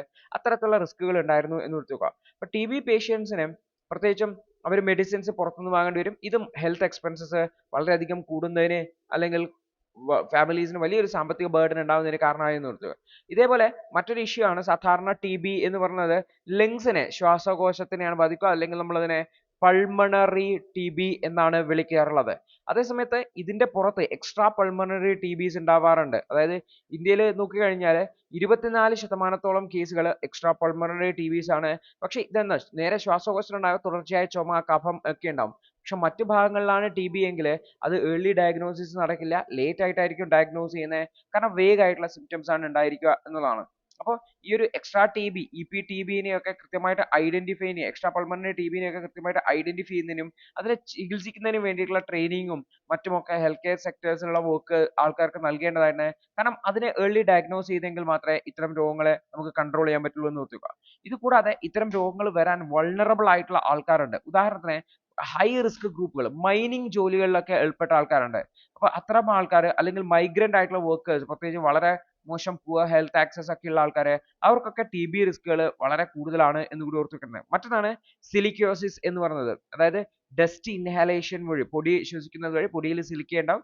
ഈ സിലിക്ക പൊടി ശ്വസിക്കുന്നത് മൂലം, അതുപോലെ അണ്ടർ ന്യൂട്രീഷൻ, ഓവർ ക്രൗഡിങ്, അതുപോലെ അൺകൺട്രോൾഡ് ആയിട്ടുള്ള കോമോർബിഡിറ്റീസ്, ഇതൊക്കെ ഈ ഒരു TB വരാൻ കാരണമാവും. അതുപോലെ ഡയബറ്റീസ് പോലത്തെ സാഹചര്യങ്ങൾ, ഇതെല്ലാം TBയുടെ ഔട്ട്കമ്മിനെ മോശം സാഹചര്യത്തിലേക്ക് പോകും. അപ്പോൾ മൈഗ്രന്റ് വർക്കേഴ്സ് വളരെ വൾണറബിൾ ആണ്. അവർക്ക് TB ട്രീറ്റ്മെന്റ് ഒന്നും കൃത്യമായിട്ട് കൊണ്ടുപോകണമെന്നില്ല. അവർ ആൾക്കാർ മൂവ് ചെയ്യുന്നുണ്ടാവും. അപ്പോൾ കൃത്യമായിട്ട് മരുന്നുകൾ കിട്ടണമെന്നില്ല, കഴിക്കണമെന്നില്ല. ഇതെല്ലാം തന്നെ ഒരു ഇഷ്യൂ ആണ്. അപ്പോൾ ഇത്തരത്തിലുള്ള ആൾക്കാരെയൊക്കെ ഫോക്കസ് ചെയ്തുകൊണ്ട് വേണം ഈ ഒരു TB ബേർഡിനെ അഡ്രസ് ചെയ്യാൻ എന്നുകൂടി ഓർത്ത് വെക്കുക. അതായത് ഒരു മൾട്ടി സെക്ടോറൽ ആയിട്ടുള്ള അപ്രോച്ച് കൊണ്ടുവരേണ്ടതായിട്ട്, ന്യൂട്രീഷണൽ ആയിട്ടുള്ള വിഷയങ്ങളെ അഡ്രസ് ചെയ്യണം, ഹെൽത്ത് കെയർ റിലേറ്റഡ് ആയിട്ടുള്ള വിഷയങ്ങളെ അഡ്രസ് ചെയ്യേണ്ടതാണ്. അത്തരത്തിൽ മാത്രമേ ഈ ഒരു TBയുടെ റിസ്കിനെ കുറക്കാനും അതിനെ ഏർലി കണ്ടക്ട് ചെയ്യാനും കൃത്യമായിട്ട് ട്രീറ്റ്മെന്റ് ചെയ്യാനും അതുവഴി ഈ TBയെ നമുക്ക് എലിമിനേറ്റ് ചെയ്യാൻ പറ്റുള്ളൂ എന്നുകൂടി ഓർത്ത് വെക്കേണ്ടതാണ്. അപ്പോൾ ഇന്ത്യ സിഗ്നിഫിക്കൻ്റ് ആയിട്ടുള്ള പ്രോഗ്രസ് അച്ചീവ് ചെയ്തിട്ടുണ്ട്. പ്രത്യേകിച്ചും 2015 നിന്ന് കമ്പയർ ചെയ്യുമ്പോൾ 24% TB ഡെത്തുകൾ കുറക്കാൻ പറ്റിയിട്ടുണ്ട്. ഇത് ഗ്ലോബൽ ഡിക്ലൈനേക്കാൾ ബെറ്റർ ആണ് എന്നുകൂടി ഓർത്തു വെക്കേണ്ടതാണ്. അപ്പോൾ കൃത്യമായിട്ട് പൊളിറ്റിക്കൽ ലീഡർഷിപ്പ് ആയിക്കോട്ടെ, കമ്മ്യൂണിറ്റി പാർട്ടിസിപ്പേഷൻ ആയിക്കോട്ടെ, ലോക്കൽ അഡ്വക്കസി ആയിക്കോട്ടെ, കൃത്യമായിട്ട് ലോക്കൽ ആയിട്ടുള്ള ഐഡിയാസ് സ്പ്രെഡ് ചെയ്യേണ്ടതായിട്ട്, അതുവഴി കൃത്യമായിട്ടുള്ള TBയെ എലിമിനേറ്റ് ചെയ്യാൻ ആവശ്യമായിട്ടുള്ള സ്റ്റെപ്പുകൾ എടുക്കേണ്ടതായിട്ട്, അപ്പോൾ കൊലാബറേറ്റ് ആയിട്ടുള്ള ക്രോസ് ലേണിംഗ് ചെയ്യേണ്ടതായിട്ട്. ഉദാഹരണത്തിന് വിയറ്റ്നാം ഒക്കെ ഹൈ റിസ്ക് ഗ്രൂപ്പുകളെ ഐഡന്റിഫൈ ചെയ്ത് അഡ്രസ് ചെയ്യാൻ വേണ്ടി ശ്രമിച്ചിട്ടുണ്ട്. അപ്പോൾ ഇത്തരത്തിലുള്ള റെസ്പോൺസീവ് ആയിട്ടുള്ള പ്ലാൻസ് കൊണ്ടുവന്ന് നമ്മുടെ രാജ്യത്തും ഈ ഒരു TBയെ എലിമിനേറ്റ് ചെയ്യാൻ പറ്റും എന്നുകൂടി ഓർത്തു വെക്കുന്നതാണ്. അപ്പോൾ ഈ ഒരു നാഷണൽ ട്യൂബർക്കുലോസിസ് എലിമിനേഷൻ പ്രോഗ്രാം നിലവിലുള്ള ഈ ലോക്കൽ ആയിട്ടുള്ള ചാലഞ്ചസിനെ ഐഡന്റിഫൈ ചെയ്യുകയും അതിനനുസരിച്ച് അതിന്റെ അപ്രോച്ചിനെ അപ്ഡേറ്റ് ചെയ്ത് പുതിയ നോളജും ഫ്രെയിംവർക്കും ഒക്കെ ഇന്റഗ്രേറ്റ് ചെയ്ത് കൺവെൻഷണൽ ഫ്രെയിംവർക്കിൽ നിന്നും റീതിങ്ക് ചെയ്തുകൊണ്ട് TB എലിമിനേഷൻ എഫേർട്ടുകളെ ഒന്ന് സ്റ്റെപ്പ് അപ്പ് ചെയ്യേണ്ട ആവശ്യകതയുണ്ട് എന്നാണ് ഓർത്തു വെക്കുന്നതായിട്ട്.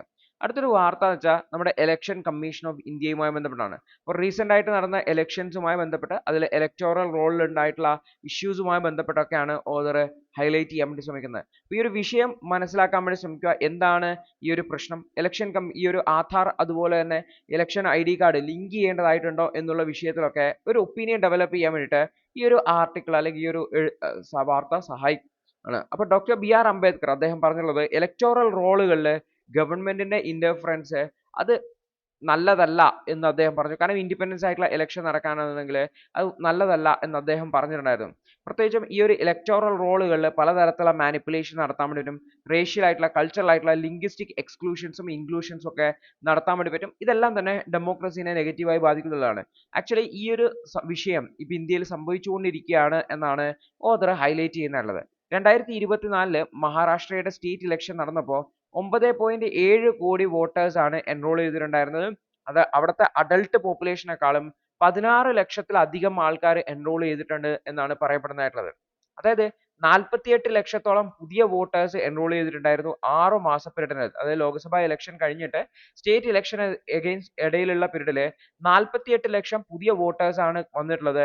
ഇത് സാധാരണയുള്ള വർഷങ്ങളെ കമ്പയർ ചെയ്യുമ്പോൾ വളരെ കൂടുതലാണ് എന്നുകൂടി ഓർത്തു വെക്കേണ്ടതാണ്. അപ്പൊ ഇതില് BJP അനുകൂല അലയൻസിന് 72 ലക്ഷം അധികം വോട്ടാണ് സ്റ്റേറ്റ് ഇലക്ഷനിൽ കിട്ടിയിട്ടുണ്ടായിരുന്നത്. അപ്പൊ ഇതിന്റെ നോക്കുന്ന വെച്ചാൽ 48 ലക്ഷം പുതിയ വോട്ടേഴ്സ് വന്നു. ഈ 48 ലക്ഷം പുതിയ വോട്ടേഴ്സിൽ ഭൂരിഭാഗം പേരുടെയും വോട്ടുകൾ ഈ ഒരു BJP ലേഡ് അലയൻസിന് കിട്ടി എന്നുള്ള രീതിയിലുള്ള ഒരു കൺസേൺ ആണ് പറയുന്നിട്ടുള്ളത്. അപ്പൊ ഇവിടെ അത് സാധ്യത വളരെ കുറവാണ് എന്നുള്ളത് കൊണ്ട് തന്നെ ഇത് ഈ ഒരു പൊട്ടൻഷ്യൽ ആയിട്ടുള്ള ഒരു എക്സിക്യൂട്ടീവ് ഇന്റർഫറൻസ് ഇതിൽ ഉണ്ടായിട്ടുണ്ടോ അല്ലെങ്കിൽ എന്തെങ്കിലും തരത്തിലുള്ള ഫ്രോഡ് വോട്ടർ രജിസ്ട്രേഷൻ പ്രോസസ്സിൽ നടന്നിട്ടുള്ളോ എന്നുള്ള ഒരു സംശയം ഉദ്ദയിപ്പിക്കുന്നതാണെന്ന് ഓർത്തുക. അപ്പോൾ ഇവിടെയാണ് കുറച്ചുകൂടി ട്രാൻസ്പെറൻസി ആയിട്ടുള്ള സിസ്റ്റം വേണ്ട. ആധാർ വെരിഫിക്കേഷൻ സിസ്റ്റംസ് ഒരു ബെസ്റ്റ് ആണ്. കാരണം ഒരാൾക്ക് ഒരു ആധാർ നമ്പറേ ഉണ്ടാവുള്ളൂ, അത് വെച്ചിട്ട് മാത്രമേ നമുക്ക് ലിങ്ക് ചെയ്യാൻ പറ്റുള്ളൂ. അപ്പോൾ ഇവിടെ ഗോസ് വോട്ടേഴ്സിനെ ഐഡന്റിഫൈ ചെയ്ത് ഒഴിവാക്കുന്നതിന് വേണ്ടിയിട്ട് അല്ലെങ്കിൽ റിയൽ വോട്ടേഴ്സ് മാത്രമുള്ള വോട്ടേഴ്സ് ലിസ്റ്റ് ഉണ്ടാക്കുന്നതിന് വേണ്ടിയിട്ട് ഒരു ബെറ്റർ ഐഡിയ ആണ് ഈ ഒരു ആധാറുമായിട്ട് വോട്ടർ ID കാർഡ് ലിങ്ക് ചെയ്യുക എന്നുള്ളത്. അതുവഴി ഡ്യൂപ്ലിക്കേറ്റ് ആയിട്ടുള്ള ഇലക്ടോറൽ റോൾസിനെ റിമൂവ് ചെയ്യാൻ വേണ്ടി പറ്റുന്നത്. അപ്പോൾ നമ്മുടെ രാജ്യത്തെ ഡെമോക്രാറ്റിക് പ്രോസസ്സിനെ സ്ട്രെങ്തൻ ചെയ്യാനുള്ള ഒരു വഴിയായിട്ട് നമുക്ക് ഇത് കാണാൻ പറ്റും. പക്ഷേ ഇതിന്റെ മേലെയും ചർച്ചകൾ നടക്കുന്നുണ്ട്. നമ്മൾ ഓൾറെഡി ഡിസ്കസ് ചെയ്തിട്ടായിരുന്നു. അപ്പോൾ ഈ ഒരു ഇന്ത്യയുടെ ഇലക്ഷൻസിനെ കുറച്ചുകൂടി ട്രാൻസ്പെറന്റ് ആക്കുന്നതിന് വേണ്ടിയിട്ടും ഇന്റഗ്രിറ്റി ഉള്ളത് ഉറപ്പാക്കുന്നതിനും ഈ ഒരു സ്റ്റെപ്പ് എടുക്കാം എന്നുള്ള കാര്യം ഓർത്തു വയ്ക്കാൻ വേണ്ടി ശ്രമിക്കുക. അടുത്തത് നമ്മുടെ രാജ്യത്തെ പോവർട്ടി എസ്റ്റിമേറ്റുമായി ബന്ധപ്പെട്ടാണ്. ഇന്ത്യയിലെ പോവർട്ടി എസ്റ്റിമേറ്റ് ഒരു എസ്റ്റിമേറ്റ്സ് ശരിയാണോ അതിനെ കൃത്യമായിട്ടുള്ള എസ്റ്റിമേറ്റുകൾ പുതിയ എസ്റ്റിമേറ്റ് മെത്തേഡുകൾ കൊണ്ടുവരേണ്ടതുണ്ടായിട്ടുണ്ടോ എന്നുള്ളതാണ് ഓതർ ഇവിടെ ഹൈലൈറ്റ് ചെയ്യാൻ വേണ്ടി ശ്രമിക്കുന്നതായിട്ടുള്ളത്. അപ്പോൾ ഇന്ത്യയിൽ ഈ ഒരു പോവർട്ടി എസ്റ്റിമേറ്റുകൾ ഒരാൾക്ക് ജീവിക്കാൻ വേണ്ടിയിട്ട് മിനിമം വേണ്ട ബേസിക് കലോറി ഇൻടേക്ക് നോക്കിയിട്ടാണ് നമ്മുടെ രാജ്യത്തെ പോവർട്ടി ഇൻടേക്ക് എടുക്കുന്നത്. ഓരോ 5 വർഷത്തിലും ഇത് നാഷണൽ സർവേസ് ഒക്കെ നടത്തിയിട്ട് അപ്ഡേറ്റ് ചെയ്യുകയാണ് ചെയ്യുന്നതായിട്ടുള്ളത്. അപ്പോൾ നിലവിൽ നോക്കി കഴിഞ്ഞാൽ ഒരുപാട് ഡാറ്റാസ് പുറത്തേക്ക് വരുന്നുണ്ട്. ഉദാഹരണത്തിന് നാഷണൽ സാമ്പിൾ സർവേ ഓഫീസിന്റെ ഡാറ്റയും നാഷണൽ അക്കൗണ്ട്സിന്റെ ഡാറ്റയും ഒക്കെ ഈ ഒരു നമ്മുടെ രാജ്യത്തെ പോവർട്ടി എസ്റ്റിമേറ്റുകൾ വ്യത്യസ്ത അളവിലാണ് കാണിക്കുന്നത്. ഇതെല്ലാം തന്നെ ഈ കളക്ട് ചെയ്യുന്ന ഡാറ്റയുമായി ബന്ധപ്പെട്ട സംശയങ്ങൾക്ക് കാരണമാകുന്നുണ്ട് എന്നുകൂടി ഓർത്ത് വെക്കുക. കാരണം വ്യത്യസ്ത മെത്തേഡുകൾ ഈ ഒരു പോവർട്ടി എസ്റ്റിമേറ്റ്സിനുണ്ട്. ടെണ്ടുൽക്കർ മെത്തേഡ്, രംഗരാജൻ മെത്തേഡ് തുടങ്ങിയിട്ടുള്ള കമ്മിറ്റികളുടെ മെത്തേഡ് ഒക്കെ. അപ്പോൾ ഇതെല്ലാം തന്നെ വ്യത്യസ്തമായിട്ടുള്ള പോവർട്ടി ലൈൻസ് ആണുള്ളത്. അതുകൊണ്ട് തന്നെ വ്യത്യസ്തമായിട്ടുള്ള ലൈൻസ് ആണ് വരുന്നത്. 2011-12 ശേഷം ഇന്ത്യ കൃത്യമായിട്ടുള്ള ഒഫീഷ്യൽ പോവർട്ടി എസ്റ്റിമേറ്റുകൾ ഉണ്ടായിട്ടില്ല. കാരണം നമ്മൾ കൃത്യമായിട്ടുള്ള ഡാറ്റ ഗ്യാപ്പുകൾ ഉണ്ടായിരുന്നു. 2011-12 സെൻസസ് ഒന്നും നടത്തിയിട്ടില്ല ആ ഒരു സമയത്ത്. അതുകൊണ്ട് തന്നെ ഇന്ത്യ അൾട്ടർനേറ്റീവ് ആയിട്ടുള്ള poverty measures, multi dimensional poverty index പോലുള്ള പോവർട്ടി മെഷേഴ്സിനെയൊക്കെയാണ് ഇന്ത്യ എന്ത് ചെയ്യുന്നത്, നിലവിൽ ഡിപ്പെൻഡ് ചെയ്യുന്നതായിട്ടുള്ളത്. പക്ഷേ ഈ ഒരു മൾട്ടി ഡയമെൻഷണൽ പോവർട്ടി ഇൻഡെക്സ് ഒക്കെ ഉപയോഗിക്കുമ്പോൾ നമ്മുടെ രാജ്യത്തെ പോവർട്ടി ഒക്കെ വളരെ പെട്ടെന്ന് കുറഞ്ഞു എന്നുള്ള രീതിയിലുള്ള ഡാറ്റയാണ് വരുന്നത്. സ്വാഭാവികമായിട്ടും അത് നമ്മൾ ഉപയോഗിക്കുന്ന ഡാറ്റ സോഴ്സസിനെ ഡിപ്പെൻഡ് ചെയ്യും, നമ്മൾ ഉപയോഗിക്കുന്ന മെത്തേഡിനെ യൂസ് ചെയ്യും.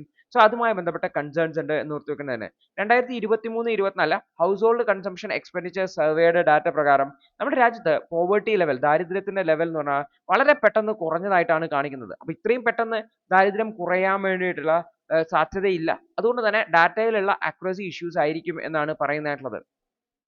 അതായത് അവിടെ ഡിഫറെന്റ് ആയിട്ടുള്ള കൺസംഷൻ ഡാറ്റയൊക്കെ ഉപയോഗിച്ചിട്ടുണ്ട്. ചില സ്ഥലങ്ങളിൽ 7 ദിവസം ചില ഐറ്റംസ് എടുത്തിട്ടുണ്ട്, ചില ഐറ്റംസിന് 30 ദിവസം, ചില ഐറ്റംസിന് 365 ദിവസമൊക്കെ എടുത്തിട്ടുണ്ട്. അപ്പോൾ ഇതൊക്കെ കമ്പാരിസൺ ഡിഫിക്കൽട്ട് ആക്കുന്നുണ്ട്. അപ്പോൾ ഈ ഒരു റീകോൾ പീരീഡ്സ്, അതായത് ഒരേ പീരീഡ് അല്ല, റെഫറൻസ് പീരീഡ് ഒന്നായിട്ടല്ല, മിക്സഡ് റെഫറൻസ് പീരീഡ് പോലുള്ള മെത്തേഡുകളൊക്കെ അടുത്തുള്ള, അതുകൊണ്ട് തന്നെ ഈ ഒരു എക്സ്പെൻഡിച്ചർ എസ്റ്റിമേറ്റ്സിലൊക്കെ വ്യത്യാസമായിട്ടുണ്ട്. ഇതെല്ലാം തന്നെ പോവർട്ടി ലൈൻ കാൽക്കുലേഷൻസിനെ കോംപ്ലക്സ് ആക്കി മാറ്റുന്നു. അതുപോലെ തന്നെ നമുക്ക് കൃത്യമായുള്ള ഒരു ഔട്ട്പുട്ട് കിട്ടുന്നില്ല, അല്ലെങ്കിൽ കിട്ടുന്ന ഡാറ്റ ആക്യുറേറ്റ് ആണോ എന്ന് നമുക്ക് ഉറപ്പിച്ച് പറയാൻ പറ്റില്ല. അതുകൊണ്ട് തന്നെ പുതിയ മെത്തഡോളജീസ് കൊണ്ടുവരിക എന്നുള്ളതാണ് ബെറ്റർ ആയിട്ടുള്ളത്. അതായത് ബെറ്റർ ആയിട്ടുള്ള ഡാറ്റ കളക്ഷൻ മെത്തഡും ബെറ്റർ ആയിട്ടുള്ള മെത്തഡോളജീസ് കൊണ്ടുവരിക. അതുവഴി കുറച്ചുകൂടി ഹയർ ആയിട്ടുള്ള എക്സ്പെൻഡിച്ചേഴ്സ് മനസ്സിലാക്കാൻ വേണ്ടിയിട്ടും ഈ ഒരു പോവർട്ടി നമ്പേഴ്സ് നമുക്ക് കൃത്യമായിട്ട് അപ്ലൈ ചെയ്യാൻ വേണ്ടി വരും. അപ്പോൾ കാലഘട്ടത്തിനനുസരിച്ച് ആൾക്കാരുടെ ചെലവുകൾ കൂടുന്നുണ്ട്, എനർജി ഇൻടേക്കിന്റെ ആവശ്യമൊക്കെ മാറുന്നുണ്ട്. സോ കൃത്യമായിട്ടുള്ള പുതിയ എസ്റ്റിമേറ്റുകൾ കൊണ്ടുവരിക എന്നുള്ളതാണ്. ഈവൻ ഇനി റൂറൽ അർബൻ പോവർട്ടി നോക്കിക്കഴിഞ്ഞാൽ നമുക്ക് rural urban consumption gap shrink ചെയ്യാണെന്നൊക്കെ നമ്മൾ കണ്ടിട്ടുണ്ടായിരുന്നു. അതായത് അർബൻ കൺസംഷനും റൂറൽ കൺസംഷനും ഒക്കെ വ്യത്യാസം കുറഞ്ഞു വരികയാണ്. അതായത് റൂറൽ ഏരിയാസിൽ കാര്യമായിട്ടുള്ള കൺസംഷൻ വരുന്നുണ്ട്. അതായത് ഒരു പുതിയ ഏരിയാസ് ഡെവലപ്പ് ചെയ്യുന്നതായിട്ടാണ് നമുക്ക് കാണുന്നത്. അതായത് അർബൻ ഏരിയയൊക്കെ ഒരു സെമി അർബൻ ഏരിയാസ് ഡെവലപ്പ് ചെയ്യുന്നത് നമുക്ക് കാണാൻ പറ്റും. അപ്പോൾ പ്രധാനമായിട്ടും ഫുഡ് എക്സ്പെൻഡിച്ചർ നമ്മൾ നോക്കിക്കഴിഞ്ഞാൽ ഇന്ന് ഏറ്റവും കൂടുതൽ ഡൊമിനേറ്റ് ചെയ്യുന്നത് കാണാൻ പറ്റും റൂറൽ കൺസംഷനിൽ. അപ്പോൾ റൂറൽ ഏരിയാസ് അവർക്ക് കുറെ കൂടി ഡൈവേഴ്സ് ആയിട്ടുള്ള കൺസംഷൻ ബാസ്ക്കറ്റുകൾ ഉണ്ട് അർബൻ ഏരിയാസ് എന്നുള്ളതാണ് ഇതിനെ ഹൈലൈറ്റ് ചെയ്യുന്നതായിട്ടുള്ളത്. അപ്പോൾ റൂറൽ ഏരിയാസിൽ ബെറ്റർ ആയിട്ടുള്ള സർവീസുകൾ ആക്സസ് ചെയ്യുന്നുണ്ട്. അതുപോലെ തന്നെ റൂറൽ അർബൻ ഏരിയാസിൽ ആ ഒരു പോവർട്ടി പാരാലിസിസ് എന്ന് പറയുന്ന ഒരു വിഷയമുണ്ട്. കൃത്യമായിട്ടുള്ള ആക്യുറേറ്റ് ആയിട്ടുള്ള ഡാറ്റ കളക്ഷൻ ഇല്ലാത്തത് കൊണ്ടുള്ള, അല്ലെങ്കിൽ കൃത്യമായിട്ടുള്ള ഡാറ്റ ഇല്ലാത്തത് കൊണ്ടുള്ള ഒരു പ്രശ്നം എന്നുകൂടി ഓർത്തു വയ്ക്കേണ്ടതായിട്ടുണ്ട്. അപ്പോൾ ഇപ്പോൾ പെരി അർബൻ ഏരിയാസ്, അതായത് അർബൻ ഏരിയാസിന്റെ ചുറ്റുപറ്റുള്ള റൂറലിനും പുറത്തുള്ള പ്രദേശങ്ങളുണ്ട്. അപ്പോൾ ഇവിടെയൊക്കെ വ്യത്യസ്തമായിട്ടുള്ള പോവർട്ടി എസ്റ്റിമേറ്റുകളാണ് വേണ്ടതായിട്ടുള്ളത്. അപ്പോൾ നിലവിൽ ചെയ്യേണ്ടത് ക്ലിയർ ആയിട്ടുള്ള ഒരു മെത്തഡോളജി ഡെവലപ്പ് ചെയ്യുക, പുതിയൊരു മെത്തഡോളജി ഡെവലപ്പ് ചെയ്യുക, പുതിയ പോവർട്ടി മെഷർമെന്റുകൾ ചെയ്യുക എന്നുള്ളതാണ്. അതുവഴി നമുക്കൊരു കൺസിസ്റ്റന്റ് ആയിട്ടുള്ള മെത്തഡോളജി ഉണ്ടാക്കുക പോവർട്ടി എസ്റ്റിമേറ്റ് ചെയ്യുന്നതിന് വേണ്ടിയിട്ടും. അതുപോലെ ഇത് കൃത്യമായിട്ടുള്ള വ്യത്യസ്തമായിട്ടുള്ള ഡാറ്റ കളക്ഷന് വ്യത്യസ്തമായിട്ടുള്ള ഔട്ട്പുട്ട് ഉണ്ടാവാതിരിക്കാൻ ശ്രമിക്കുക എന്നുള്ളതാണ്. അപ്പോൾ വളരെ ക്ലിയർ ആയിട്ടുള്ള എഗ്രീഡ് ആയിട്ടുള്ള ഒരു പോവർട്ടി ലൈൻ ഉണ്ടാക്കുക. ഇതായിരിക്കണം ഒരു മേജർ പോയിന്റ് ഓഫ് ഡിസ്കഷൻ. അപ്പോൾ നമ്മുടെ രാജ്യത്തിന് സ്വന്തമായിട്ട് ഒരു പോവർട്ടി ലൈൻ ഉണ്ടാക്കി അതിനെ കൃത്യമായിട്ട് എസ്റ്റിമേറ്റ് ചെയ്യുക എന്നുള്ളതാണ്. ഇന്റർനാഷണലി കമ്പയർ ചെയ്യുകയാണെങ്കിൽ UNDP-യുടെ പോവർട്ടി എസ്റ്റിമേറ്റ് എന്ന് പറയുന്നത് ഒരു ദിവസം $2.15 ഇല്ലാത്ത ആൾക്കാർക്കാണ് പോവർട്ടി എസ്റ്റിമേറ്റ് എന്ന് പറയുന്നത്. അപ്പൊ ഇത് വെച്ച് നോക്കുമ്പോൾ ഇന്ത്യയിൽ എന്ന് വെച്ച് കഴിഞ്ഞാൽ ആൾക്കാരുടെ കയ്യിൽ ഇതിനെക്കാട്ടിയും പൈസയുള്ള ഒരുപാട് ആൾക്കാരുണ്ട്. സോ ഇന്ത്യയിലെ പോവർട്ടി ലെവൽസ് എന്ന് പറഞ്ഞു കഴിഞ്ഞാൽ ലോക്കൽ എസ്റ്റിമേറ്റുകൾ കമ്പയർ ചെയ്യുമ്പോൾ വളരെ കുറവാണ് എന്ന് കൂടി ഓർത്ത് വെക്കേണ്ടതാണ്.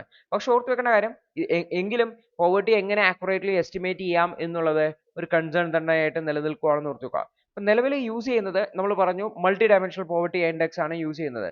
പക്ഷേ UNDP-യുടെ മൾട്ടി ഡയമെൻഷണൽ പോവർട്ടി ഇൻഡെക്സിൽ 10 ഫാക്ടേഴ്സ് ഇൻഡിക്കേറ്റേഴ്സ് മാത്രമേ 10 കാര്യങ്ങളാണ് അവർ നോക്കുന്നുള്ളത്. പക്ഷേ ഇന്ത്യ 12 നോക്കുന്നുണ്ട്. ഇത് തന്നെ ഇന്ത്യയുടെ MPI ഡാറ്റയും UNDP-യുടെ MPI ഡാറ്റയും എങ്ങനെ കമ്പയർ ചെയ്യും എന്നുള്ളതാണ് ആദ്യത്തെ സംശയമുള്ളത്. കാരണം രണ്ടും രണ്ട് രീതിയിലാണ് മെഷർ ചെയ്യുന്നതായിട്ടുള്ളത്. അപ്പോൾ കൂടുതൽ ഇൻഡിക്കേറ്റേഴ്സ് ഇന്ത്യ യൂസ് ചെയ്യുന്നത് പോവർട്ടിയുടെ അസസ്മെന്റിന്റെ ആക്യുറസി വർദ്ധിപ്പിക്കാനാണ് എന്ന് പറയപ്പെടുന്നുണ്ട്. പക്ഷെ ഓർത്ത് വെക്കേണ്ട കാര്യം ഈ ഒരു ഇൻഡിക്കേറ്റേഴ്സ് ആഡ് ചെയ്തുകൊണ്ട് നമുക്ക് ആ കമ്പാരിസൺ ഡിഫിക്കൽട്ടായി മാറുവാണ്. അതുപോലെ തന്നെ ഭാവിയിൽ പോവർട്ടിനെ കുറക്കാൻ വേണ്ടി ശ്രമിക്കാനും നമുക്കൊന്നും ചെയ്യാൻ പറ്റില്ല എന്നുകൂടി ഓർത്ത് വെക്കുക. കാരണം നമ്പർ വെറുതെ കൂടി കാണിക്കും എന്നുള്ള സാഹചര്യം മാത്രമേ ഉള്ളൂ. അപ്പോൾ നമ്മുടെ കറന്റ് മൾട്ടി ഡയമെൻഷണൽ പോവർട്ടി ഇൻഡെക്സുമായി ബന്ധപ്പെട്ടുള്ള ഡാറ്റ അത് കറക്റ്റ് അല്ല. അത് സ്വാഭാവികമായിട്ടും നമ്മളെ പോവർട്ടിനെ എലിമിനേറ്റ് ചെയ്യാനുള്ള മെഷേഴ്സിനെ ബാധിക്കുന്ന കേസാണ്. അതുകൊണ്ട് തന്നെ ഈ ഒരു പോവർട്ടിനെ കൃത്യമായി അഡ്രസ് ചെയ്യുന്നതിന് വേണ്ടിയിട്ട്, അത് കൃത്യമായിട്ട് കാൽക്കുലേറ്റ് ചെയ്യുന്നതിന് വേണ്ടിയിട്ടുള്ള സ്റ്റെപ്പുകൾ ഐഡന്റിഫൈ ചെയ്യണം.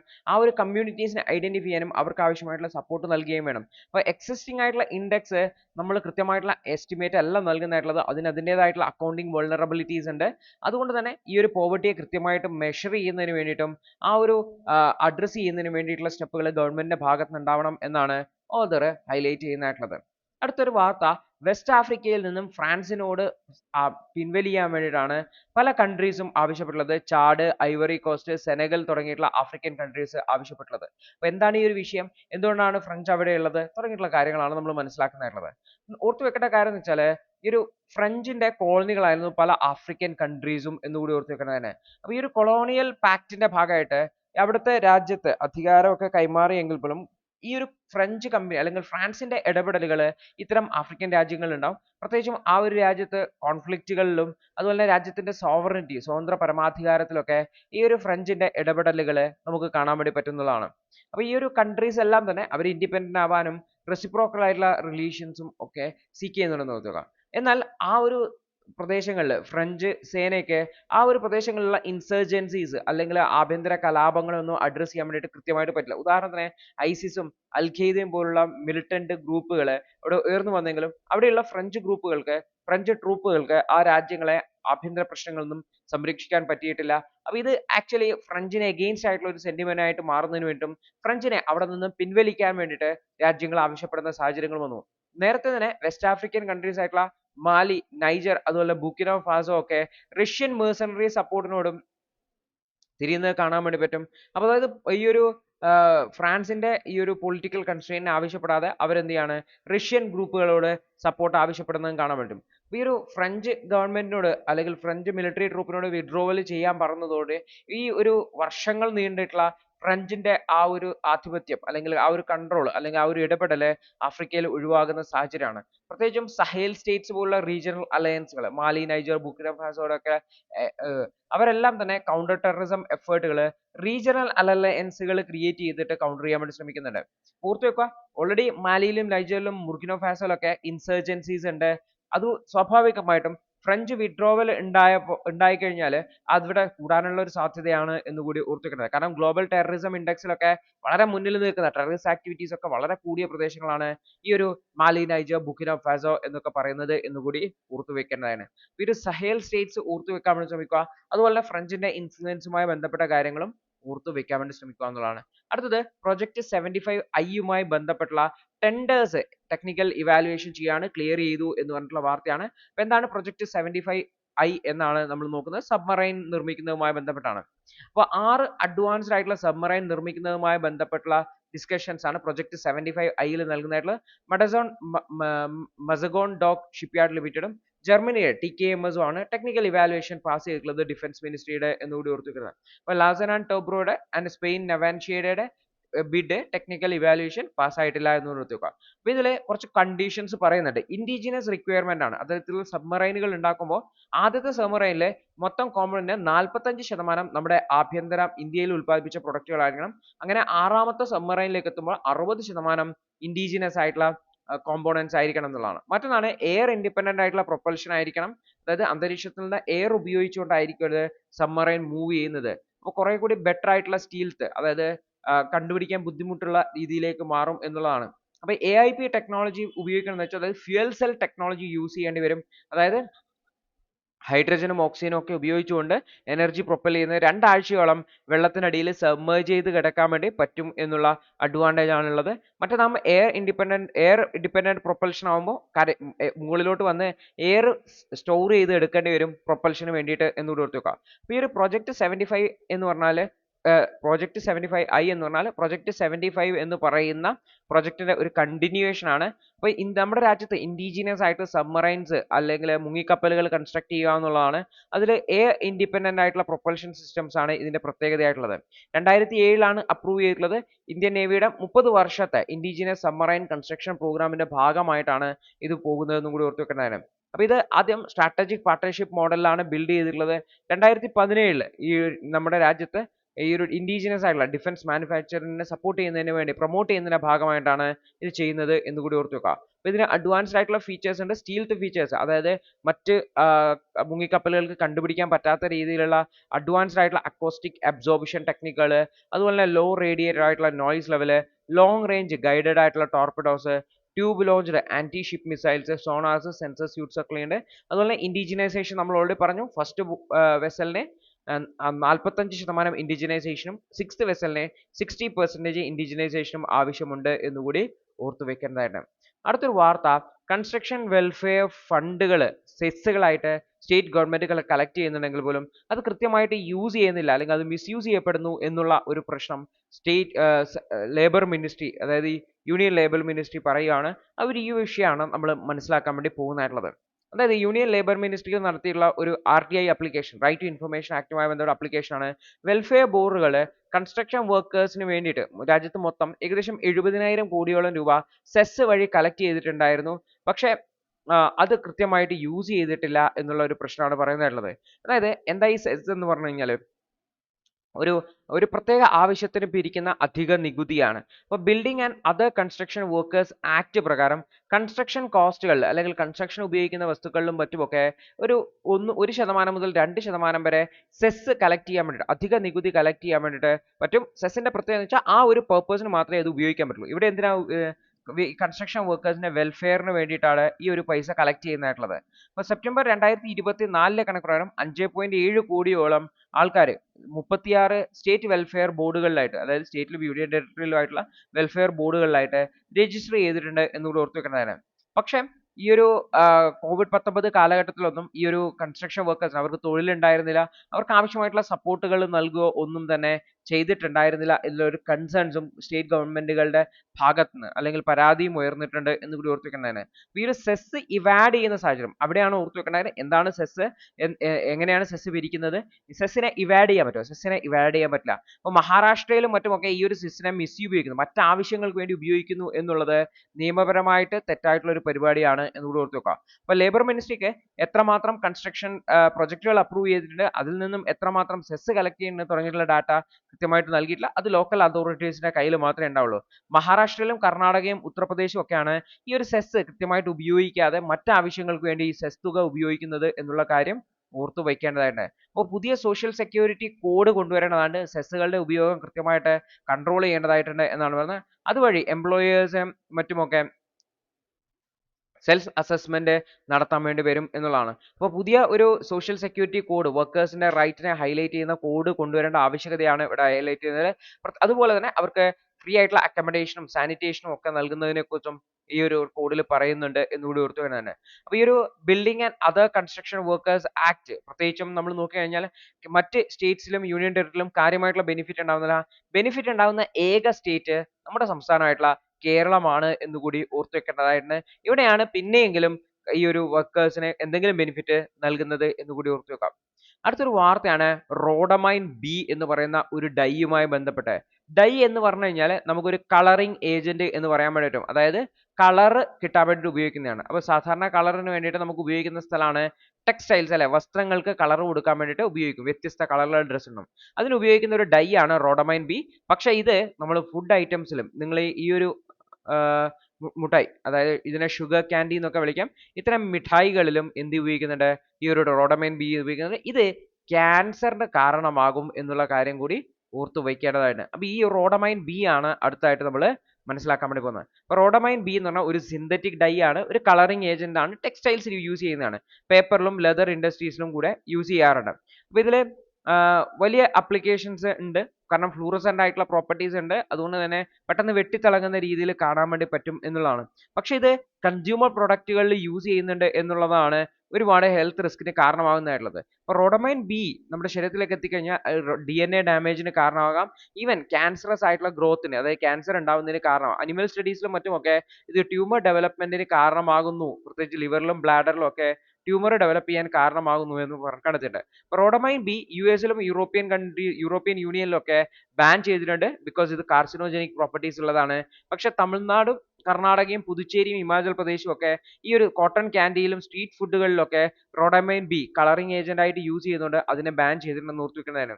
അപ്പോൾ അതോറിറ്റീസ് സ്ട്രിക്റ്റ് ആയിട്ടുള്ള ആക്ഷൻസ് കൊണ്ടുവന്നിട്ടുണ്ടെങ്കിൽ ഇത്തരത്തിലുള്ള ഹാംഫുൾ പ്രൊഡക്റ്റുകൾ ഫുഡ് ആപ്ലിക്കേഷൻസ് വേണ്ടി യൂസ് ചെയ്യാൻ എന്നുകൂടി ഓർത്തുക. സിന്തറ്റിക് ഡൈസ് ആയിട്ടുള്ള റോഡമൈൻ ബി ഇത് അലർജിക് റിയാക്ഷൻസ് കാരണം സ്കിൻ ഇറിറ്റേഷൻ ഉണ്ടാവാം, അതുപോലെ തന്നെ സ്കിൻ പിഗ്മെന്റേഷനും കാരണമാകാം എന്നുകൂടി ഓർത്തു വെക്കേണ്ടതാണ്. കൂടുതൽ സമയം ഇത് എക്സ്പോഷർ ചെയ്ത് കഴിഞ്ഞാൽ ഹെൽത്ത് റിസ്കുകൾ ഉണ്ടാവാം, പ്രത്യേകിച്ച് കുട്ടികളിലും പ്രായമായവരിലും ഇമ്മ്യൂണോ കോംപ്രമൈസ്ഡ് ആയിട്ടുള്ള ഇൻഡിവിജ്വൽസിലൊക്കെ ഇതിന്റെ ഹെൽത്ത് റിസ്കുകൾ കൂടുതലായിരിക്കും എന്ന് കൂടി ഓർത്തു വെക്കേണ്ടതാണ്. അപ്പോൾ ഹ്യൂമൻസിൽ ക്യാൻസർ ഉണ്ടാവുമോ എന്നുള്ള എവിഡൻസ് ലിമിറ്റഡ് ആണെങ്കിൽ പോലും ഹ്യൂമൻസിൽ ഇതിന്റെ കൂടുതലായിട്ടുള്ള എക്സ്പോഷർ ആരോഗ്യ പ്രശ്നങ്ങൾക്ക് കാരണമാകാം എന്ന് കൂടി ഓർത്ത് വെക്കുക. അപ്പോൾ കുറച്ചുകൂടി സ്ട്രോങ് ആയിട്ടുള്ള ഒരു ഫുഡ് സേഫ്റ്റി എക്കോസിസ്റ്റം നമ്മുടെ രാജ്യത്ത് ഡെവലപ്പ് ചെയ്യേണ്ട ഒരു ആവശ്യകതയാണ് ഹൈലൈറ്റ് ചെയ്യുന്നതായിട്ടുള്ളത്. കാരണം വസ്ത്രങ്ങൾക്ക് കളർ കൊടുക്കാൻ ഉപയോഗിക്കുന്ന ഡൈ ഒക്കെയാണ് ഫുഡുകളിൽ ചേർക്കുന്നതായിട്ടുള്ളത്. അപ്പോൾ ഇന്ത്യയിലെ ഫുഡ്സ് റിസർച്ച് എക്കോസിസ്റ്റം വളരെ വീക്കാണ്. ഇൻഡിപെൻഡന്റ് ആയിട്ടുള്ള സ്റ്റഡീസ് വളരെ കുറവാണ്. ഫുഡ് അഡിറ്റീവ്സുമായി ബന്ധപ്പെട്ട സ്റ്റഡീസ് ഒക്കെ വളരെ കുറവാണ് എന്ന് ഓർത്ത് വെക്കുക. അപ്പോൾ ഇവിടെയാണ് കുറച്ചുകൂടി ബെറ്റർ ആയിട്ടുള്ള ഫണ്ടിങ്ങും മറ്റുമൊക്കെ ഫുഡ് സേഫ്റ്റി റിസർച്ചുമായി ബന്ധം കുറച്ചുകൂടി സ്ട്രിക്റ്റ് ആയിട്ടുള്ള എൻഫോഴ്സ്മെന്റ് വേണം എന്ന് ഓതേഴ്സ് ഹൈലൈറ്റ് ചെയ്യുന്നതായിട്ടുള്ളത്. ഇതുമായി ബന്ധപ്പെട്ട പബ്ലിക് എഡ്യൂക്കേഷനും അവയർനെസ്സും കൊണ്ടുവരാൻ വേണ്ടിയിട്ട് ശ്രമിക്കുക എന്നുള്ളതാണ്. കാരണം നമ്മൾ കഴിക്കുന്ന പല ഫുഡ് പ്രോഡക്റ്റുകളിലും കളറിംഗ് ഏജന്റ് ആയിട്ട് ഇത്തരത്തിലുള്ള പല കെമിക്കൽസും യൂസ് ചെയ്യുന്നുണ്ട് എന്നുള്ള കാര്യം കൂടി ഓർത്ത് വെക്കുക. ഇത് ലോങ് ടേം എഫക്റ്റ് ഉണ്ടാക്കുകയാണ്. അപ്പോൾ ഇത്രയും ടോപ്പിക്കുകളാണ് ഇന്നേ ദിവസം ഉള്ളത്. കൃത്യമായിട്ട് മനസ്സിലാക്കുക, കൃത്യമായിട്ട് റിവിഷൻ ചെയ്യുക. All the best.